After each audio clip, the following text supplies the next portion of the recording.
Getting the Vote. By Shirley Granahan. What do you think of when you hear the name Susan B. Anthony? Some people think of the first woman pictured on U.S. money. Other people think of a woman who tried to make sure women were not denied equal rights. Susan B. Anthony was born in 1820. A woman's life then was not like it is today. Some people did not think girls were as intelligent as boys. Girls were not pushed to learn or speak up in school. Women did not work outside the home. They were supposed to marry and have children.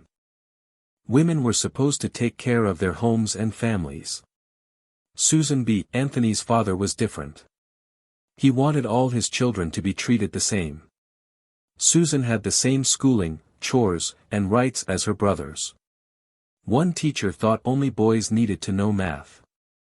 She would not teach Susan long division. Susan's father took her out of that school. Susan wanted all women to have the same rights as men. She told her ideas to others. Her speeches made some men angry. These men did not want women to have the same rights they had. They thought that politics, or how a government is run, was just for men. They did not approve of women talking about such things. Then Susan met Elizabeth Cady Stanton. Elizabeth had the same strong ideas about rights for women. Women could not vote for a U.S. president at that time. Susan and Elizabeth wanted women to be able to vote. Elizabeth wrote speeches.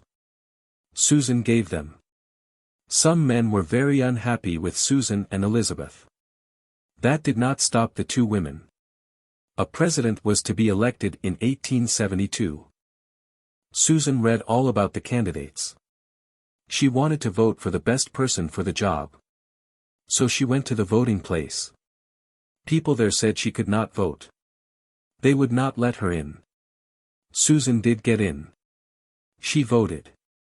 Some men became very angry. They had Susan arrested. They said it was a crime for a woman to vote. That did not stop Susan. In fact, she and Elizabeth thought it could help their plans. They had marches and meetings all across the United States. As years passed, Susan became ill. She could not give speeches. Other women continued the fight, and in 1920, the 19th Amendment was passed. It gave women the right to vote. Today, women not only vote, they get elected.